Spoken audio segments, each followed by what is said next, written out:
একটা হাদিস শুনে 2 পদক্ষেপ পর্যন্ত গেছি, আর দুইটা বলে দেব ইনশাআল্লাহ সংক্ষিপ্তভাবে।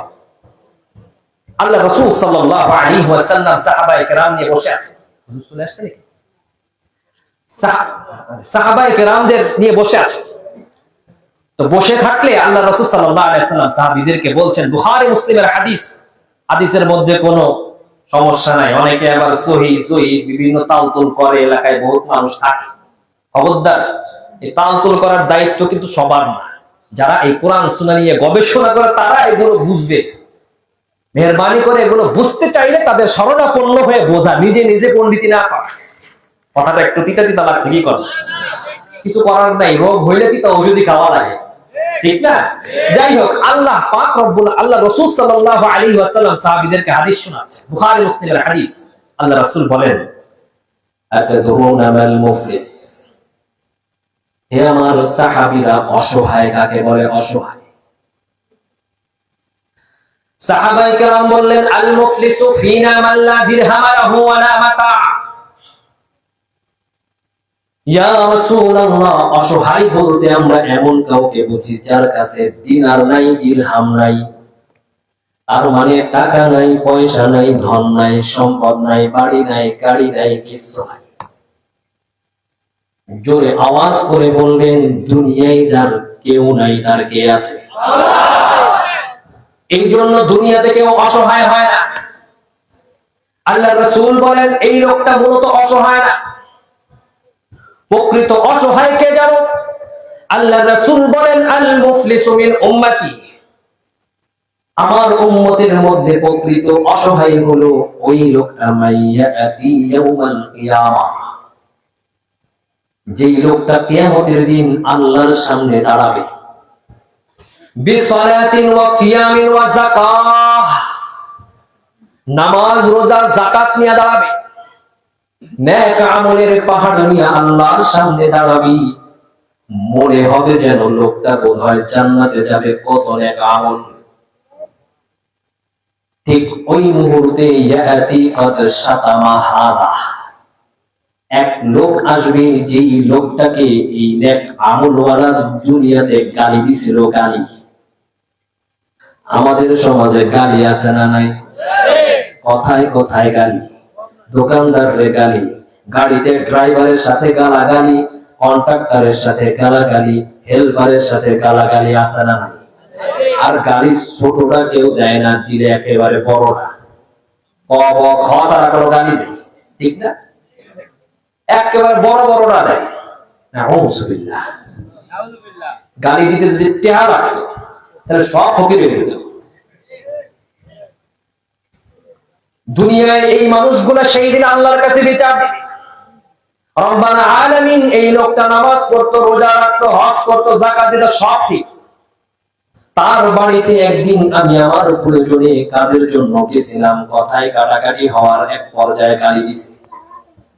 সেই গালি খাওয়ার পর আমি দিলে কষ্ট পেয়েছি, প্রতিবাদ করি নাই, বিচার পাই নাই তোমার কাছে, বিচার দিলাম। বিচার বলেন তো দেখি, সেই দিনই বিচার হবে নাকি?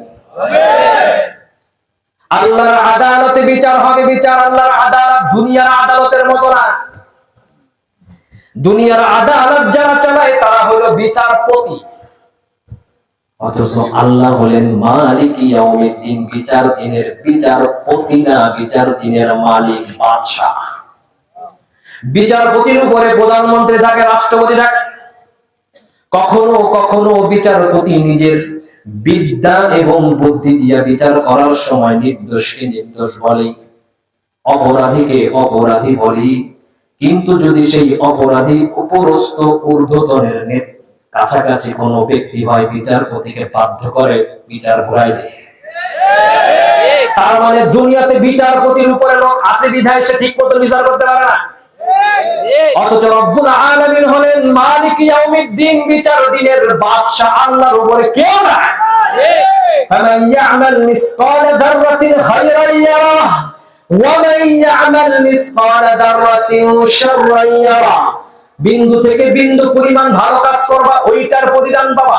বিন্দু থেকে বিন্দু পরিমাণ খারাপ কাজ করবা, ওইটারও বিচার হবে। বিচার হবে।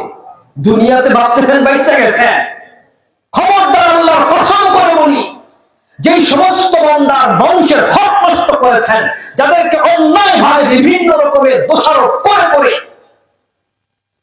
জালিমের কারাগারে বন্দী করেছেন, আল্লাহর কসম করে বলি, দুনিয়ায় বিচার না হলে কিয়ামতের মাঠে বিচার হবেই হবে ইনশাআল্লাহ।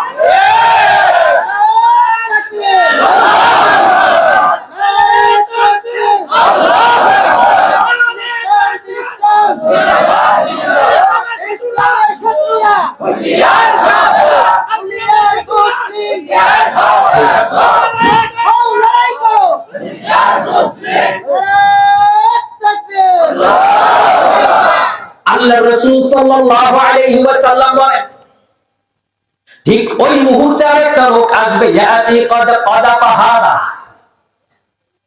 ওই লোকটা এসে বলবে, আয় রব্বাল আলামিন, এই লোকটা আমাকে দুনিয়ায় মিথ্যা মামলা দিছিল।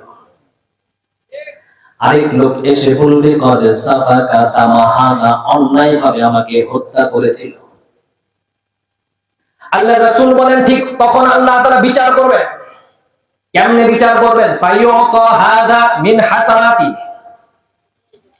যেই লোকটা অভিযোগ করলো, এই অভিযোগকারী লোকটাকে অভিযুক্ত ব্যক্তির নেক আমল থেকে নেকি নিয়ে দিয়ে দেওয়া হবে। একজনকারী অভিযোগকারী আসবে আর নেক আমল দিতে থাকবে। আল্লাহ রাসূল বলেন, ক্বাবলা মা ইউকদা মা আলাইহি ফাইন ফুনিয়াত হাসানাতুহু ক্বাবলা মা ইউকদা মা আলাইহি। আল্লাহ রাসূল বলেন, বিচারের কাজ শেষ হবে না, অভিযোগ শেষ হবে না, কিন্তু তার নেক আমল শেষ।